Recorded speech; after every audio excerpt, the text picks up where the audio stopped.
Guys, இன்னைக்கு நாம எந்த படத்தை பத்தி பார்க்க போறோம்னா நண்பன் படம் தான். இந்த படம் நீங்க ஆல்மோஸ்ட் எல்லாம் பார்த்திருப்பீங்க. பட் இருந்தாலும் நாம இந்த படத்தை வந்து ஒரு மூவி ரெக்கமெண்டேஷன் தான் பண்ண போறோம். சரிதான், அவ்வளவு பேசாம வீடியோக்குள்ள போய் பார்க்கலாம். இந்த படம் பார்த்தீங்கன்னா ரொம்ப பழைய படம் தான். பட் இப்போ பார்த்தா கூட ஒரு புதுசா ஃப்ரெஷ்ஷா ஒரு ஃபீல் கொடுக்கும். ஏன்னா நம்ம காலேஜ் லைஃப் நடந்த சில விஷயங்கள், நம்ம ஃப்ரெண்ட்ஸ் அந்த மாதிரி பல விஷயங்களை எலமெண்ட்ஸை காமிச்சிருப்பாங்க. அதே மாதிரி நம்ம வீட்டில் நடக்கிற விஷயம் அப்படின்னு நம்மளோட வாழ்க்கையை கனெக்ட் பண்ற மாதிரி பல சீன்ஸ் இந்த படத்துல இருக்கும்.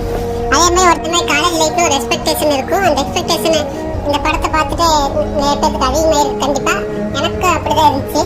ஸோ இந்த மாதிரி இந்த படத்தை பார்த்து எக்ஸ்பெக்டேஷன் வச்சு காலேஜ் போய் சேர்ந்தவங்க எத்தனை பேர் இருக்கு மறக்காம காணும் பண்ணுங்க கைஸ். இந்த படத்தை நீங்கள் ஃபேமிலியோட உட்காந்து பார்க்கலாம். ப்ரோ சண்டே போர் அடிக்குது, ஸோ பார்க்குறதுக்கு படம் இருந்துச்சுன்னா சொல்லுங்கன்னு நினச்சிங்கன்னா நீங்கள் இந்த படத்தை கண்டிப்பாக போய் செக் பண்ணி பார்க்கலாம். ஓகே, நான் உங்களை ஆசமான வீடியோஸ் நினைக்கிற வரைக்கும் ஹேவ் ஃபன் கைஸ், பாய்.